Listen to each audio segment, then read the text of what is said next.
నమస్తే.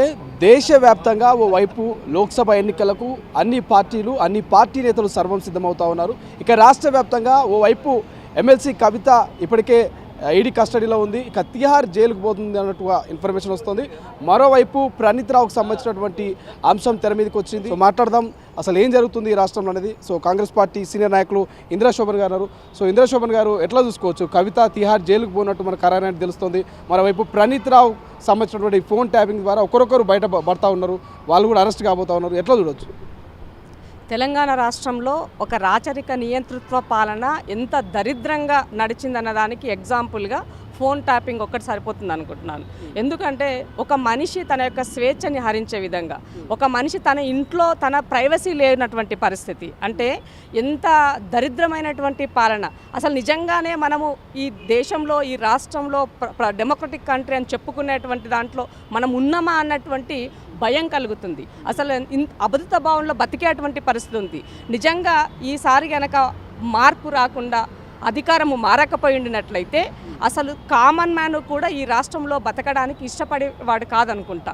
ఇవాళ ఒక ముఖ్యమంత్రిగా ఇవాళ రేవంత్ నిలబడ్డాడు కాబట్టి, ఆయన పడ్డటువంటి బాధలన్నింటినీ కూడా తను ఫేస్ చేస్తున్నాడు కాబట్టి, ఒక పీసీసీ ప్రెసిడెంట్గా ఆయనని ఏ విధంగా వాళ్ళు రాసి రంపాన పెట్టారు, ఏ విధంగా తను ఇబ్బంది పెట్టారు, ఒక ఫోన్ అంటే తన యొక్క ప్రైవసీని పూర్తిగా నిర్బంధంలోకి నెట్టినటువంటి నేపథ్యంలో ఇవాళ ప్రణీత్ రావు ద్వారా ఒక్కొక్క విషయము సీరియల్ ఎపిసోడ్ లాగా ఇలాంటి విషయాలను మనం సినిమాలోనే చూసాం, కానీ నిజ జీవితంలో జరిగాయని చెప్పుకోవడానికి ఇవన్నీ వాళ్ళ నిదర్శనంగా కనబడుతున్నాయి. అంటే ఇప్పుడు ఒక 300 రేడియస్లో ఒక ఎలాంటి పర్మిషన్ లేకుండా, ఎలాంటి అనుమతి లేకుండా డెవలప్ అయినటువంటి టెక్నాలజీని ఒక స్వార్థం కోసం ఉపయోగించేటువంటి పరిస్థితి. అంటే టీఆర్ఎస్ పెద్దల యొక్క అనుమతితోనే పూర్తిగా ఈ ఫోన్ ట్యాపింగ్ జరిగిందన్నది వాస్తవం.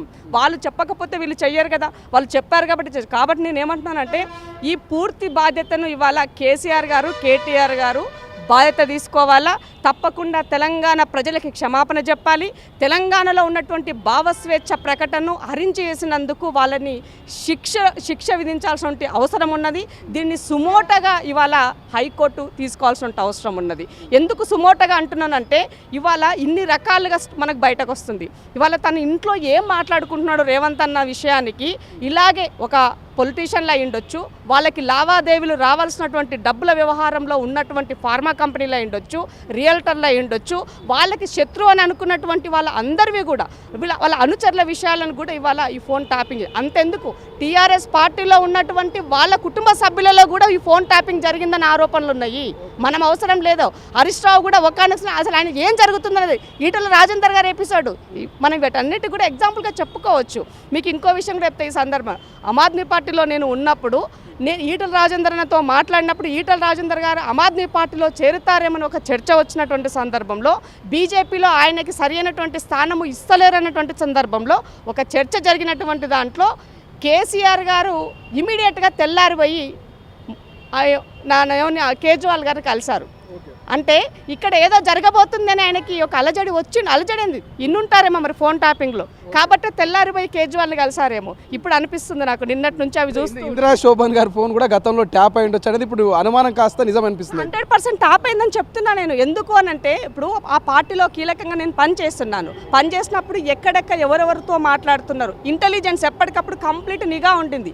ఏం జరుగుతుంది, ఎటు వెళ్తుంది, ఏం చేస్తున్నారు, ఇవన్నీ కూడా ఎప్పటికప్పుడు ఇంటెలిజెన్స్ ఉంటుంది. సో ఈ ఫోన్ ట్యాపింగ్ ద్వారా కూడా ఎవరు ఎటు వెళ్తున్నారన్న విషయాలు కూడా పూర్తిగా కేసీఆర్ గారికి, కేటీఆర్ గారికి పూర్తి అవగాహనతోనే ఇది చేశారన్నది అర్థమవుతుంది. సో ఈ రాష్ట్రంలో ఇవాళ రేపు కూడా అంటే ఇట్లాగే కొనసాగి ఉండినట్లయితే ఈ రాష్ట్రంలో ఎవ్వరు మిగిలిండే వాళ్ళు కాదు.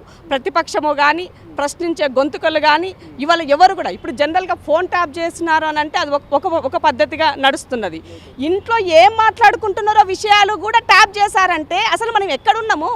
అంటే మనం ఈ సమాజంలోనే ఉన్నామా, అడవిలో ఉన్నామా? అంటే ఎవరేం మాట్లాడుకోవద్దు. ఇప్పుడు బీజేపీ కనుక నువ్వేం తినాలో నేనే చెప్తా, నువ్వు ఏడుండాలో నేనే చెప్తా అన్నట్టుగా ఏం మాట్లాడుకోవాలో కూడా వాళ్ళ కళ్ళగుడ్ల కుటుంబం చెప్పే పరిస్థితికి వచ్చింది. అంటే నేను ఏమైనా డిస్కషన్ చేసుకోవాలి పార్టీకి సంబంధించినటువంటి ఇంటి వ్యవహారం అని అనుకుంటే నేను అడవిలో పోయి మాట్లాడాలా? ఇవాళ ఆ మెసేజ్ ఇచ్చినారు మీరు. కాబట్టి ఒక రాజకీయంగా ఇవాళ దెబ్బతీయాలని కాంగ్రెస్ పార్టీని మీరు అనుకుంటే ఇవాళ ప్రకృతికి విరుద్ధంగా ఎవరు వెళ్ళినా కూడా ఆ ప్రకృతిలో కలిసిపోవలసిందే.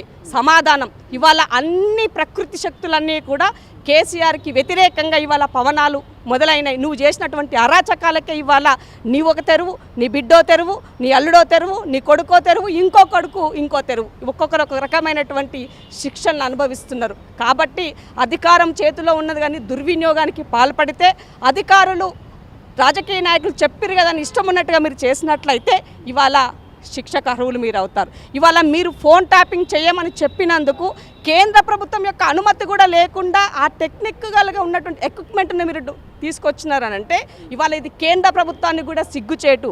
అంటే మరి కేంద్రము రాష్ట్రము రెండు కలిసే చేశాయమని కూడా చెప్పాల్సినటువంటి అనుమానం ఏర్పడుతుంది. కాబట్టి దీనిని సీరియస్గా సుమోటోగా ఈ కేసును తీసుకొని ఇమీడియట్గా కేసీఆర్ కుటుంబ సభ్యుల్ని కేసీఆర్ని అరెస్ట్ చేయాలని డిమాండ్ చేస్తున్నాము. ఎట్లా ఉండబోతుంది రాష్ట్ర ప్రభుత్వం ఇంత గతంలో పీసీసీ అధ్యక్షుడిగా ఉన్నటువంటి రేవంత్ రెడ్డి గారి ఫోన్ ట్యాపింగ్ కావచ్చు, ఇతరితర ముఖ్య నాయకుల ఫోన్ ట్యాపింగ్లో అయిన RS Praveen Kumar phone tapping కావచ్చు, ఇతర ఇంకా సినిమా ప్రముఖుల ఫోన్లు కూడా ట్యాప్ అయినట్టు ఈరోజు పత్రికల్లో చూస్తూ ఉన్నాం.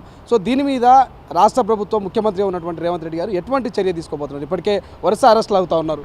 ఇప్పుడు రేవంత్ అన్న ప్రాక్టికల్గా ఉండేటువంటి మనిషి, ఒక మాట చెప్పి ఇంకొక వైపు వెళ్ళేటువంటి పరిస్థితి కాదు. ఆయన సీరియస్గా ఒక నిర్ణయం తీసుకున్నారంటే తప్పకుండా దానికి కట్టుబడి ఉంటారు. కాబట్టి ఇవాళ మీరు అధికారంలో ఉండి ప్రతిపక్షంలో ఉన్నటువంటి కాంగ్రెస్ పార్టీని కానీ